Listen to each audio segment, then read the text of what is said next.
Gloria a Dios. Ahí está. Ahí está. Esta es la clase número 20. No, número 26. Ahí estamos. Número 26. Y ahora vamos a ver, vamos a tratar de ver, amados, permítame, verdadero. Vamos a tratar de ver versículos desde el Juan capítulo 6, del 16 hasta el 29. Vamos a tratar de verlos, son versículos que hablan prácticamente de un mismo hecho continuo, ¿verdad? Entonces, por eso es que vamos a aprovechar para poderlos ver de esa manera. Así es que vamos a la lectura de la palabra y que pongamos mucha atención.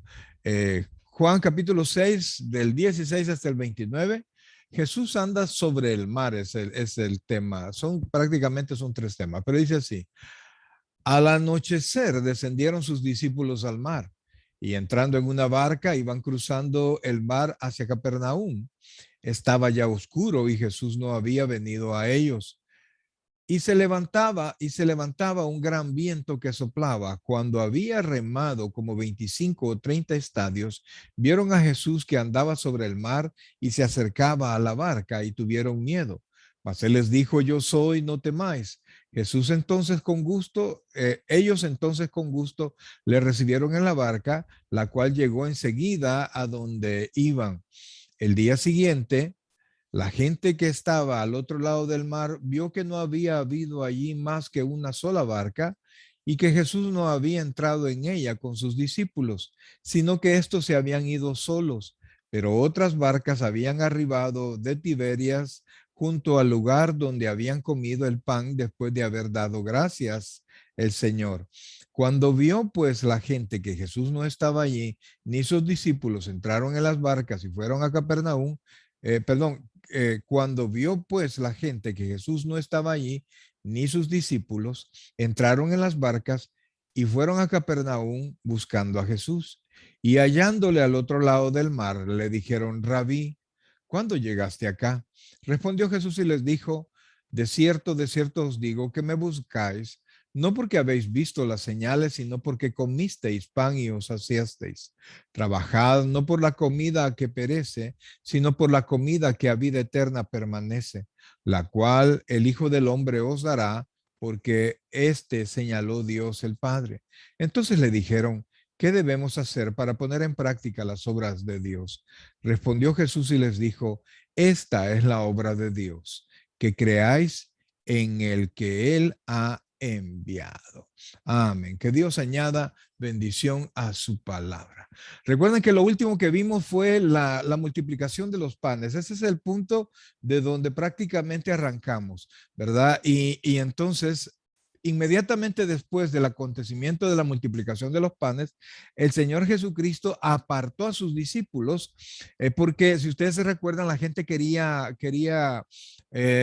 ponerlo como rey, porque ellos se recordaron de Moisés y de las palabras de Moisés, que iba a venir alguien y que a él debían seguir.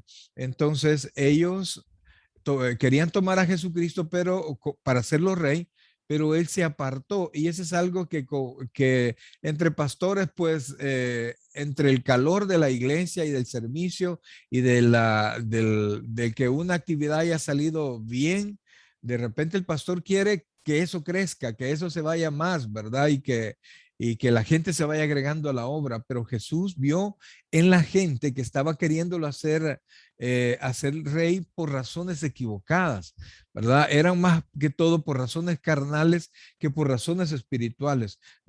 Reconocían en él una bendición material y no reconocían en él al Mesías y una bendición espiritual. Entonces ahí eso hizo que Jesús se apartara de ellos. Y entonces el versículo 16 dice, al anochecer descendieron sus discípulos al mar y entrando en una barca iban cruzando hacia el mar de Capernaum. Estaba ya oscuro, ya era de noche y Jesús no había venido a ellos. Y además se levantaba el mar con un gran viento que soplaba.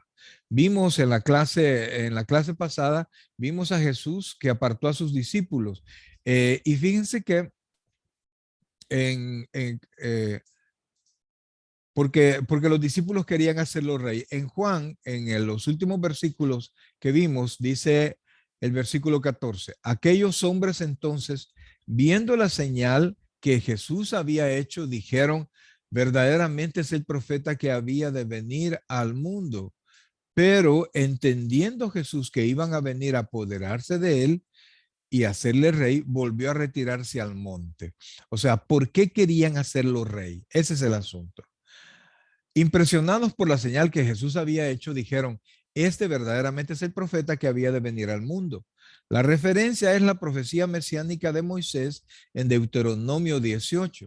Sin duda, la provisión milagrosa de comida por parte de Jesús les recordó a Moisés y el maná que Dios proveyó para Israel en el desierto.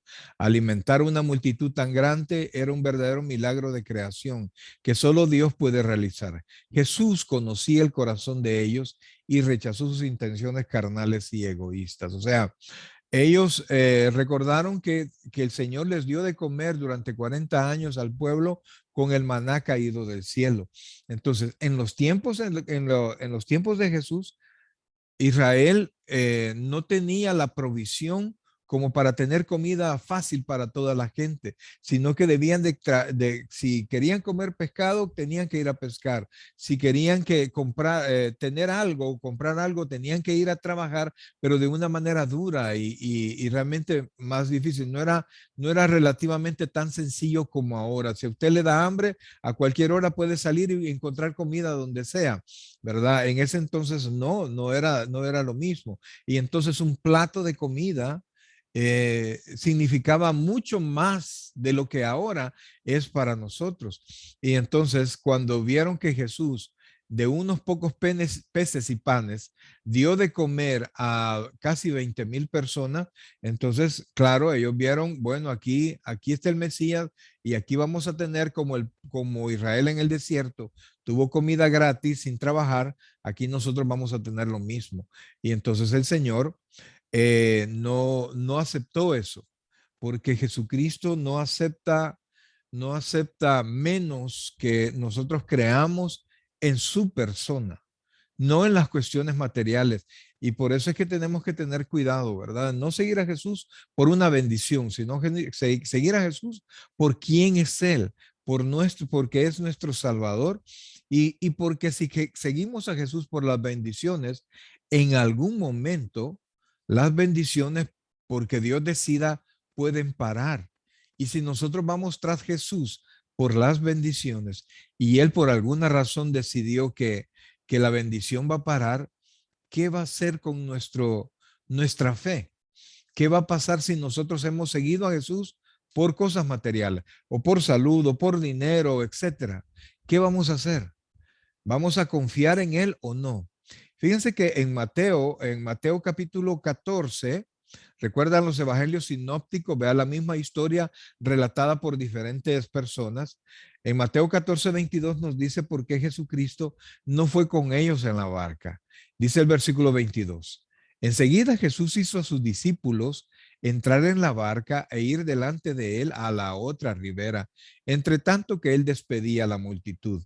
Despedida la multitud, subió al monte a orar aparte, y cuando llegó la noche, estaba allí solo. O sea, para que nosotros entendamos que Jesucristo mandó a sus discípulos, los apartó de la gente. Le aseguro que los discípulos estaban contentos con la gente, en medio de la gente, porque la gente supongo que les aplaudía y los reconocía como alguien especial. Pero el Señor les dijo, no, se me van para el otro lado, se me van para Capernaum. Y entonces ellos se fueron en la barca, pero él se quedó. Despidió a toda la gente, la despachó a toda la gente y luego él se apartó a orar. ¿Por qué es necesario en ese tiempo orar? Jesucristo, recuerde que estamos hablando de 100% Dios y 100% hombre, pero sujetos a las debilidades del hombre. Entonces, apartarse en un momento de la victoria que él había tenido, apartarse a orar es para tener dirección de Dios. Jesucristo siempre nos muestra cómo nosotros como humanos debemos nosotros de actuar. Si yo quiero saber qué es lo que Dios quiere de mí, tengo que hacer dos cosas, leer la Biblia, pero también orar, ir a Él para poder tener la idea en mi mente de lo que el Padre quiere que yo haga. No tenemos que dejarnos llevar por la multitud, por el dinero o por situaciones específicas, sino que realmente tenemos que escuchar la voz de Dios. Entonces Jesús se apartó a orar y por eso los envió solos, ¿verdad? Ahora, dice allí que en el mar de Galilea se hizo una tempestad y vemos en diferentes citas de la Biblia, de los evangelios, que en el mar de Galilea hay continuamente tempestad. ¿Y por qué? Aquí trato de darles una pequeña explicación, ¿verdad? El mar de Galilea está ubicado a unos 210 metros bajo el nivel del mar. Una corriente de aire frío procedente de las montañas del norte. Las montañas del norte siempre están con nieve en la cúspide eh, del norte, y de las laderas del suroeste soplaban hacia el lago y desplazaban el aire cálido, porque sobre el mar de Galilea hay aire cálido y húmedo, y entonces al chocar el aire frío con el aire caliente y húmedo, esto hace que hayan tormentas y comienza a circular más fuerte el aire, y eso hace que se levanten tremendas tormentas, y por eso es que habían, por supuesto, tormentas continuamente en el mar de Galilea. Y por eso vamos a encontrar en los evangelios que continuamente hay tempestades allí. Un día, primero Dios, vamos a ver eso. Un día vamos a ir a visitar el mar de Galilea y vamos a andar caminando por Tierra Santa, como le llaman. Ahora, sigamos. En Juan capítulo 6, versículos 19 y 20 dice: cuando habían remado como 25 o 30 estadios, vieron a Jesús que andaba sobre el mar y se acercaba a la barca, y tuvieron miedo, mas él les dijo: yo soy. Ahora, solo para que tengamos conocimiento de esto, un estadio era una medida de longitud de alrededor de 135 metros. Ellos habían avanzado 25 o 30 estadios, es decir, una distancia equivalente un poco más de 4 kilómetros. Y esto había sido siempre contra la corriente, ¿verdad? Contra el viento. Ellos tenían el viento contra ellos, y entonces en la orden del Señor, ellos seguían caminando, ellos seguían remando contra corriente, ¿verdad? Recuerdan que, que la mayoría de ellos eran pescadores. 7 de los 12 eran pescadores. Sigue aquí, por favor. Amén, que el Señor les bendiga.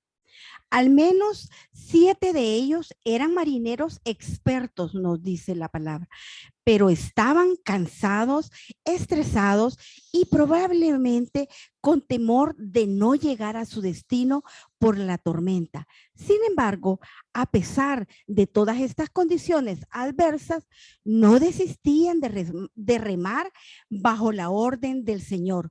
Probablemente le faltaba conocimiento y fe, pero no obediencia. Ese es un punto muy importante. Así es, sí. A veces nosotros no entendemos, no logramos comprender, ¿verdad? ¿Por qué se hacen ciertas cosas y por qué inclusive Dios hace un montón de cosas en nuestra vida?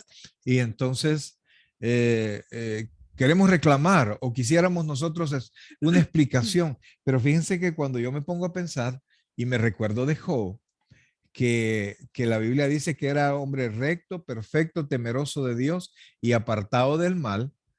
4 características que digo yo que está bien difícil que alguna vez me mencionen en alguna de ellas de esa manera. Entonces, Job pasó circunstancias que yo ni por cerca he pasado. Y sin embargo, fíjense que allí dice que Job quería hablar con Dios, quería explicaciones de Dios, quería presentar su punto a Dios, y Dios nunca le dio una explicación a Job.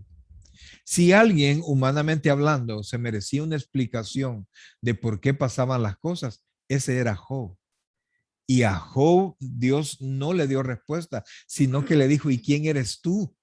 ¿Y dónde estabas cuando yo hice esto? O yo hice lo otro, puse las estrellas en su lugar, o le puse límite al mar. ¿Dónde estabas tú? Y le dice el Señor, si yo tuviera necesidad, no te lo pediría a ti. O sea, prácticamente aún con todo y la grandeza de Job, que no solamente era grande espiritualmente, sino que él era uno de los hombres más ricos de toda su región, pero Dios no quiso darle respuesta. Entonces, cuando a nosotros nos lleguen situaciones difíciles, nosotros tenemos que ir al Señor y pedir fortaleza. Y si ustedes quieren, pues pídanle al Señor que Dios les revele, pero no se mueran de deseo por saberlo, porque se pueden decepcionar, porque muchas veces Dios no enseña por qué, Él no tiene por qué darnos explicaciones. La Biblia dice que nosotros andamos por fe y no por vista. O sea que muchas veces no vamos a saber. Pero lo que tenemos que hacer es como los discípulos, aún contracorriente y aún temiendo que pueda pasar algo malo, tenemos que seguir remando. Amén. Los evangelios sinópticos revelan que a causa del temor y de la oscuridad pensaron que era un fantasma. Y Mateo 14:26 nos relata, y los discípulos, viéndole andar sobre el mar, se turbaron, diciendo, un fantasma, y dieron voces de miedo. O sea que para ellos fue algo espectacular ver a alguien. Algunas personas quieren refutar, quieren mostrar que Jesucristo realmente no caminó sobre el mar, y quieren dar explicación, sino que los discípulos a la distancia que estaban vieron a Jesucristo caminando sobre la orilla del mar, sobre la arena, y entonces ellos pensaron que caminaba sobre el mar, pero ahí, número uno, ellos conocían el lugar. Número dos, eran expertos. Número tres, ¿cómo hizo Jesús para caminar de un solo, verdad? 5 kilómetros para llegar a ellos sin caminar en el mar. Ese es el punto, sin caminar en el mar. Entonces, ellos les dio pánico, les dio miedo y valga la mención que los judíos en los tiempos de Jesús eran, ¿cómo se llama? ¿Cómo se llama? Le tenían miedo, eran muy, ¿cómo se llama? Aún supersticiosos y le tenían miedo a la oscuridad, y aún en día es algo que han ido ellos pasando, y los judíos, por lo menos en Israel se mantiene eso. Sí, por eso es Ellos que mantienen ellos esa mismos creencia. dicen que ahí será la oscuridad y será el lloro y el Y el crujir de crujir de dientes, dientes. ¿verdad? Amén. De hecho, es un efecto automático que cuando de repente nos ponemos oscuros, inmediatamente apretamos la quijada y del temor o presintiendo algo que pueda pasar, porque cuando nosotros queremos hacer un esfuerzo, apretamos los dientes. Entonces estamos listos para cualquier cosa que nos pueda atacar. Entonces ellos eran muy supersticiosos. Entonces dijeron un fantasma. No dijeron un espíritu, dijeron un Un fantasma. fantasma. El Hijo de Dios que creó el mundo tenía el control de sus fuerzas, y este caso suspendió la ley. En este caso suspendió la ley de la gravedad. La acción de Jesús no fue intrascendente para él, pues estableció una tremenda enseñanza objetiva a sus discípulos acerca de su verdad, identidad como Señor soberano de toda la creación. O sea, Jesucristo siempre buscó, oiga esto, que sus discípulos, y no necesariamente toda la gente, sino que sus discípulos tuvieran claro quién era Él. ¿Verdad? Que la gente que verdaderamente creía en Él y había decidido entregar su vida por Él, Él estaba interesado en que estas personas no se equivocaran pensando quién era Él. Entonces, a veces, y de hecho hablaba en parábolas para que no toda la gente le entendiera, porque quien entendiera correctamente y quien creyera, Jesús tenía que sanarles y salvarles. Entonces, Él estaba interesado en los discípulos porque Él iba a partir, y entonces era necesario que los discípulos quedaran instruidos para poder seguir predicando la palabra. Ahora en Juan Amén. 16:21. Ellos Entonces, con gusto, le recibieron en la barca, la cual llegó enseguida a la tierra a donde iban. Fíjense que aquí, amados, no sé si ustedes lo logran ver, pero aquí vemos encerrado otro milagro. ¿Cómo así? Estaba la tormenta, tenían en medio el viento enfrente. Y aquí no dice que él detuvo el viento. Ellos estaban a 4 kilómetros, o sea que hacían falta varios kilómetros para llegar. Iban contracorriente. Correcto, correcto. Y entonces Un detalle. aquí vemos, fíjense que ellos, cuando Jesús le dijo, no teman, yo soy, dice aquí que ellos le recibieron en la barca, pero miren lo que pasó, la cual llegó enseguida Enseguida. a la tierra donde iban. O sea, Jesucristo nos hace pasar por situaciones difíciles. Y a veces tenemos tanto temor, enojo, inseguridad y mil cosas, pero Él tiene ya un plazo para que todas esas circunstancias terminen, porque ninguna prueba es para toda la vida, sino que siempre tienen un tiempo específico. Amén. Entonces, Jesucristo se manifestó en poder delante de ellos. E inmediatamente, como ellos ya habían visto la grandeza del Señor, vean esto, que ya la prueba ya no tenía razón de ser. Cuando ellos reconocieron, cuando ellos vieron a Jesucristo caminando sobre las aguas, vieron que era Él, la prueba ya no tenía razón de ser y entonces ya no necesitaron remar tanto contracorriente, sino que ellos llegaron, dice enseguida a la tierra a donde iban. Entonces, este es otro milagro, que no me pregunten cómo fue, qué fue lo que pasó, no sé, pero la Biblia dice que inmediatamente ellos llegaron y todavía estaban lejos Amén. del lugar, Y esa ¿verdad? es la importancia de perseverar y nunca perder la fe, aunque nosotros veamos que es imposible, pero recordar que para Dios no hay nada imposible y con la perseverancia, la paciencia, siempre dice la palabra, se heredan las promesas. Así Amén. es que Y no entonces, perder la fe. correcto, y entonces nosotros tenemos que seguir caminando, aunque la prueba sea súper difícil, tiene fecha Amén. de caducidad y va a terminar y Dios va a hacer la obra. Ahora vean, seguimos en Juan 6, Ah, 22.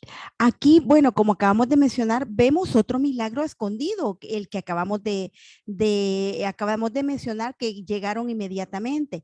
Uno, además del que Jesús haya caminado sobre el agua, la barca llegó de manera milagrosa e instantánea a su destino exacto, tan pronto como Jesús entró a ella. Ese es un detalle más que a lo que se acaba de mencionar, que llegó inmediatamente, nomás dice exacto, tan pronto como Jesús entró a la barca. Y Juan 6:22 nos dice, el día siguiente, la gente que estaba al otro lado del mar vio que no había habido allí más que una sola barca y que Jesús no había entrado en ella con sus discípulos, sino que estos se habían ido solos. Imagínense qué impacto les habrá causado, ¿verdad? O Pero sea, el impacto es, amados, porque ellos acababan de ver un tremendo milagro de milagro. parte del Señor y que prácticamente ellos eran lo que eran y la fama de ellos y la alegría de ellos era porque Jesús estaba con ellos. Yo me pongo a pensar, ¿qué habrán pensado cuando el Señor Jesucristo le dijo, yo me tengo que ir? Y entonces habrán dicho, Sí. ¿y qué va a pasar con nosotros? Hemos andado contigo, hemos dejado todo durante 3 años y medio y todo, ¿y qué pasó con todo? Pero Dios tiene todo calculado. Amén. Pero otras barcas habían arribado de Tiberia junto al lugar donde habían comido el pan después de haber dado gracias al Señor. Estos versículos aluden a que las multitudes que fueron testigos de las sanidades y la alimentación milagrosa aún estaba en el lugar original de estos milagros y a partir de una curiosidad exaltada anhelaban encontrarse de nuevo con Jesús. Otras barcas cargadas con personas de Tiberia también escucharon acerca de los milagros y lo buscaban. O sea que el día de la multiplicación de los panes y de los peces, previo a esto, si ustedes buscan en la Biblia, Jesús hizo muchos milagros. ¿verdad? Entonces, la gente estaba impactada por los milagros de sanidad y por la alimentación. Entonces, perdón, ellos buscaban a Jesús, ¿verdad? Ellos querían estar con Jesús. Más adelante Jesús les descubre su corazón y les dice por qué ellos buscaban, ¿verdad? No es que lo buscaban, yo, por ejemplo, ahora yo quiero estar en el culto, no, es por una bendición material. Sigamos, Juan 24. Cuando vio pues la gente que Jesús no estaba allí, ni sus discípulos entraron en las barcas y fueron a Capernaum, buscando a Jesús y hallándole al otro lado del mar, le dijeron, Rabí, ¿cuándo llegaste acá? Respondió Jesús y les dijo, de cierto os digo que me buscáis, no porque habéis visto las señales, sino porque comisteis el pan y os saciasteis.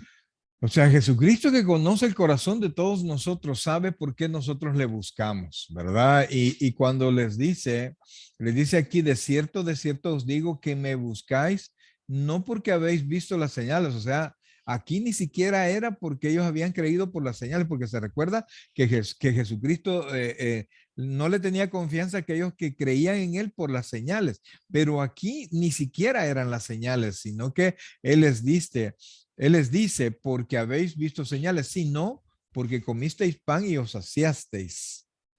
Amén.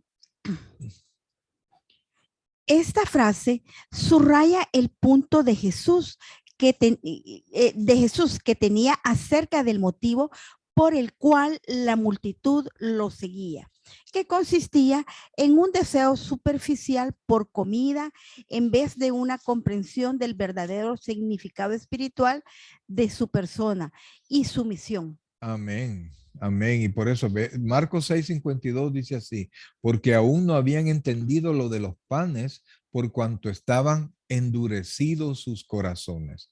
Y por eso, amados, yo vuelvo a lo mismo, ¿verdad?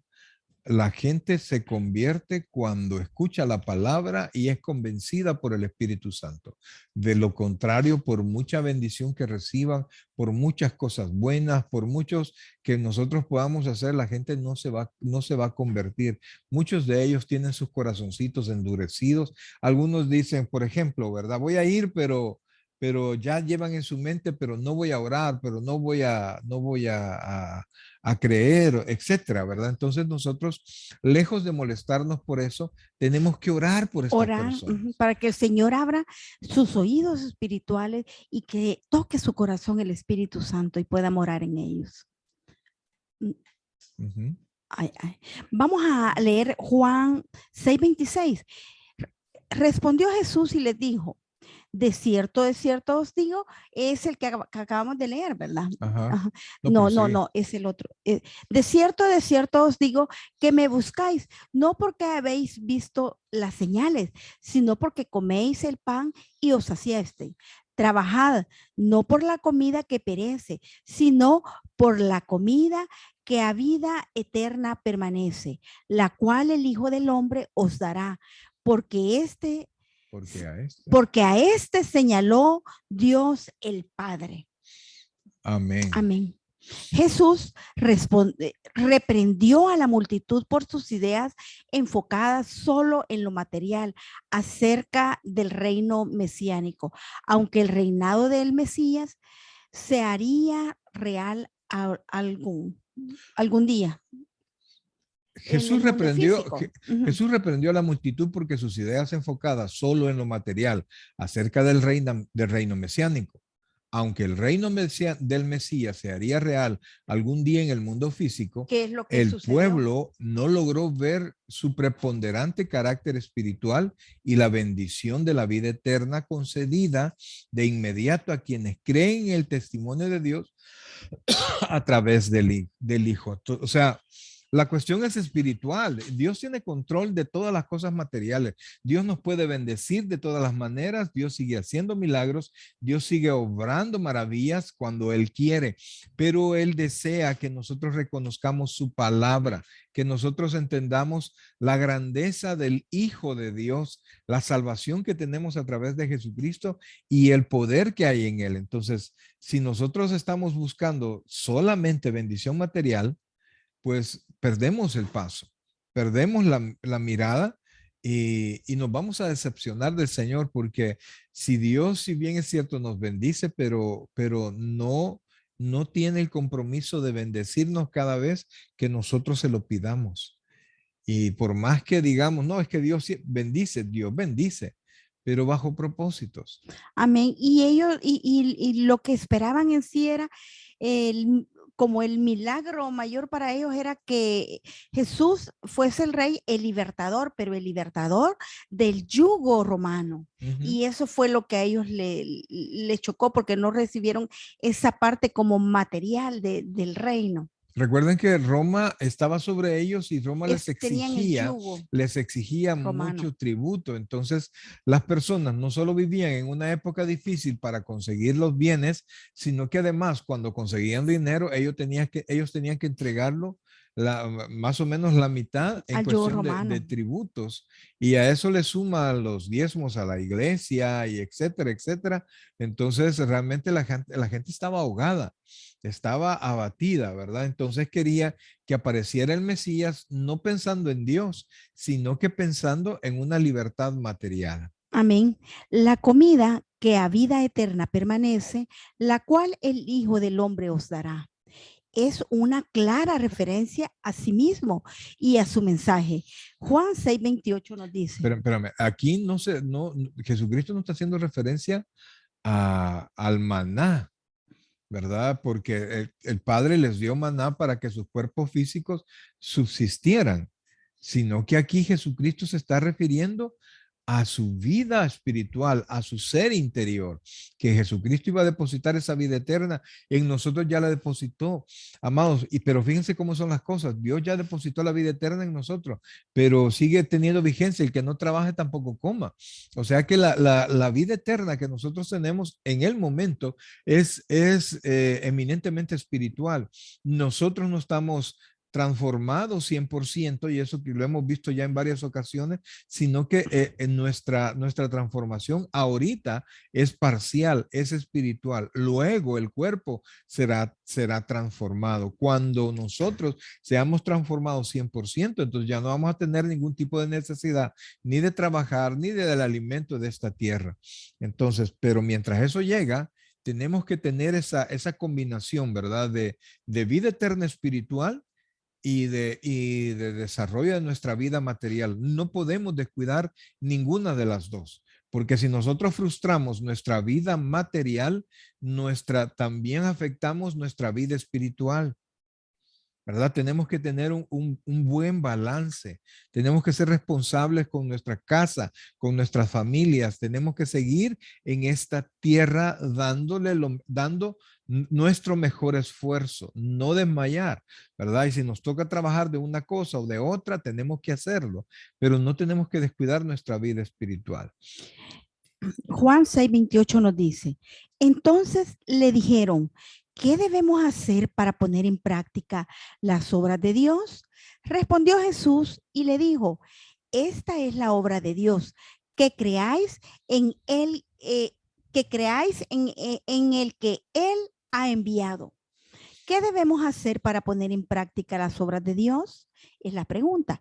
Ellos pensaron que Jesús sugería la exigencia por parte de Dios de hacer obras para ganar la vida eterna, para la cual ellos se sentían calificados. ¿Alguno de ustedes se recuerda quién le hizo una pregunta parecida al Señor? Alguien le preguntó con la misma idea. El joven rico, el joven. Correcto, así es, ¿verdad? ¿Qué tengo que hacer para heredar la vida eterna? O sea, estamos queriendo que ellos le estaban diciendo al Señor, Señor, ayúdame, simplifícame esto, qué es lo que yo tengo que hacer de toda la ley de Dios para alcanzar la vida eterna. Pero, o sea, no estaban, la cuestión es que si ellos le señalaban algo de la ley, los judíos siempre se han sentido calificados para cumplir la ley. Y entonces ese es el problema de Israel, que ellos consideran que pueden hacerlo. Y la Biblia dice, y Pablo dice que nunca lo han podido hacer. Si Pablo, que se jactaba de ser un religioso y que él era irreprensible, él decía no, que era por gusto todo eso, porque entendía él que todo era exterior, no era interior. Y si Pablo, que era tan celoso, sabía que solo era una cuestión exterior, perdón, el cumplimiento de la ley y no interior, entonces él sabía que Israel no estaba calificado. Entonces, por eso es que ellos le preguntaron, dinos qué es lo que tenemos que hacer para hacer las obras de Dios y lo vamos a hacer. Entonces, no entendieron. Sigamos leyendo. Amén. La multitud no comprendió la restricción de Jesús en el versículo 27, la cual motivó a Jesús a recordarle que es un error enfocarse de manera exclusiva en las bendiciones materiales.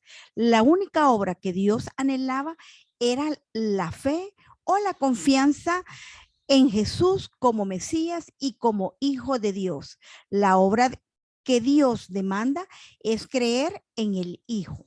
Miren lo que dice estos dos versículos, ¿verdad? Malaquías 3:1 dice, he aquí yo envío mi mensajero, el cual preparará el camino delante de mí y vendrá súbitamente a su templo el Señor. O sea, el mensajero que aquí está hablando es Juan el Bautista. ¿Verdad? He aquí yo envío mi mensajero, el cual preparará el camino delante de mí y vendrá súbitamente a su templo el Señor, a quien vosotros buscáis, y el ángel del pacto, a quien deseáis vosotros. O sea, aquí viene, ha dicho Jehová de los ejércitos. Y por eso es que ellos estaban tan contentos con la venida de Juan, porque ellos pensaban que el Mesías iba a aparecer súbitamente y los iba a liberar, pero no entendían, ¿verdad? No entendían que la venida del Señor se dividía en varios momentos y que en medio de todo esto iba a aparecer la iglesia. Miren lo que dice Juan 5:24.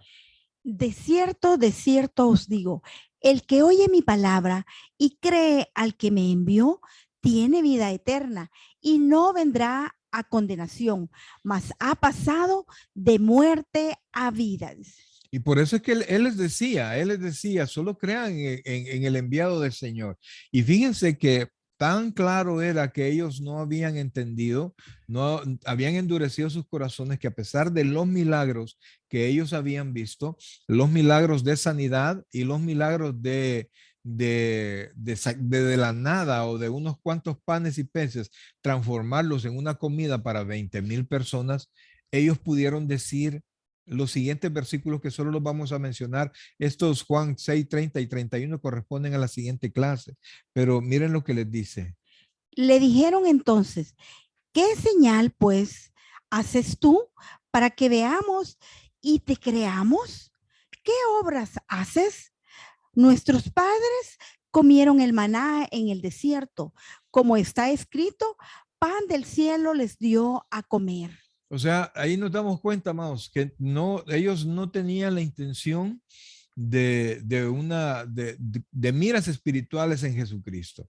Nunca lo reconocieron como Señor, sino que como algo que ellos necesitaban para su vida material. Amén. Entonces, ahí nosotros tenemos que meditar, ¿verdad? Que aunque yo sé que Dios nos ha bendecido a todos sin excepción, pues no buscamos a Dios por esa bendición. De hecho, los discípulos le dijeron al Señor cuando, después que Él los envió a 70 de los discípulos, mandó a 70 y los mandó de dos en dos y ellos fueron a predicar, ¿verdad? Y cuando ellos regresaron impactados. ¿Por qué? Porque ellos se dieron cuenta de que cuando ellos predicaron, los demonios se les sujetaban, los enfermos sanaban. Y entonces ellos llegaron contentos porque lograban eso. Y el Señor les dijo algo que los ha de haber dejado con la boca abierta. Les dijo, no se alegren por eso, sino que porque sus nombres están en el libro de la vida. En otras palabras, les dijo, alégrense de su salvación y no de lo demás. Así es que aunque recibamos muchas bendiciones, y yo sé que las hemos recibido y las vamos a seguir recibiendo, Amén. que nuestra alegría no sea esa, que nuestra alegría sea la salvación que ni usted ni yo nos merecíamos y que ni usted ni yo podíamos alcanzar, y la cual nos ha sido dada, como dice ahí, por creer en el enviado de Dios, que es nuestro Señor Jesucristo. Amén. Amén. Llegamos hasta aquí.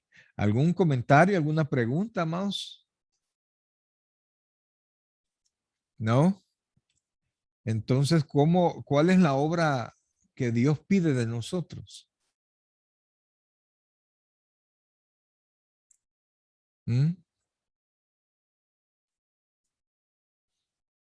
Hermanos, ¿cuál es la obra que Dios pide que nosotros hagamos? ¿Ah? Creer en Él, no por obras, tampoco porque Él nos va a alimentar, sino por la salvación que Él nos da a nosotros. Amén.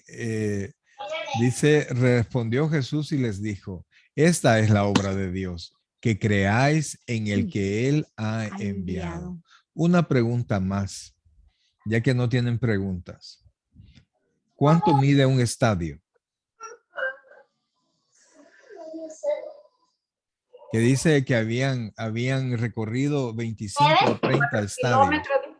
¿Perdón? 4 kilómetros. No. Algo así. Eso es todo lo que habían recorrido. ¿Cuánto mide un estadio? ¿Sí se acuerdan que lo dijimos o no? Sí. Ajá. Aquí los tengo, miren. Preguntaron si lo pueden llevar, yo de no, porque Ahí está, ¿eh? 135 metros. 135 metros. Y entonces, como dice que habían recorrido entre 25 y 30 estadios, usted solo multiplica, pongamos 30 por 135. Entonces, el resultado que son creo que como 4,000 y algo, usted lo divide entre 1,000 para sacar los kilómetros. Y por eso es que ahí dice que recorrieron, la respuesta es 4.05. Es exactamente la respuesta, ¿verdad? Ahora, ¿qué pensaron que era Jesús cuando lo vieron caminando sobre el mar? Fantasma. Un fantasma, correcto. ¿Qué hizo Jesús cuando los envió en la barca? Dos cosas. Les dijo que fueran al otro lado. Se apartó y oró. Ajá, esa es una. ¿Y cuál es la otra? Ajá. Dijimos, ¿no se acuerdan? Algo lógico, ¿verdad? ¿Qué hacemos cuando termina el culto? Cuando está terminando el culto. ¿Cuáles son? Cuando te ha tocado cerrar el culto, ¿qué es lo que haces tú? Despedir a las personas. Correcto, correcto. ¿Y los servidores qué tienen que hacer? Recoger y limpiar todo. No, pero allí hay que despedir, hacer que la gente se vaya contenta, ¿verdad? Entonces el Señor, quien era la fuente de salvación, quien era la fuente de bendición, Él despidió a toda la gente. Él habló con toda la gente. No sé qué palabras les habrá dado, pero después de sanarlos y de alimentarlos, Él les dio su palabra y la gente se retiró tan contenta que querían de Él todavía el siguiente día, ¿verdad? Entonces, mire, este texto estos versículos que hemos visto así volando, tienen tanto encerrado que yo estaba preparando, y quizás lo vamos a ver el siguiente jueves, entre creyente y discípulo. Eso es lo que vamos a ver el próximo jueves. Creyente y discípulo. Porque la Biblia habla de que unos creían, pero Dios no se fiaba de ellos. Pero también habla de los discípulos. Y dice que cuando Jesucristo los mandó de 2 en 2, mandó a 70. O sea, no eran 12. Y cuando Jesucristo ascendió, dice que habían 500 de sus discípulos. Fueron testigos de la ascensión del Señor. O sea, vamos a ver quién es un creyente según el Nuevo Testamento y quién es un discípulo. ¿Es que todos los creyentes somos discípulos o es que los discípulos, los creyentes ya salvos, supuestamente ya salvos, podemos convertirnos por una decisión en discípulo? Vamos a verlo desde la perspectiva de la Biblia. Amén. Oigan, eso es lo que vamos a ver el próximo. Ok, si hay alguna pregunta, algún comentario. Si no, les sigo preguntando. No, mentira. Hasta aquí llegamos, hasta aquí termino la clase. Pero sí estaría bien que haga lo que hizo ahorita, de preguntar para despertar ahí, para que nos pongamos las pilas. Eso es lo que quizás vamos a estar haciendo, principalmente para asentar los principales puntos que hemos visto en cada clase, ¿verdad? Para que por lo menos asegurarme de que están en su mente, están ya en su conocimiento y ya depende de ustedes el acrecentarlos.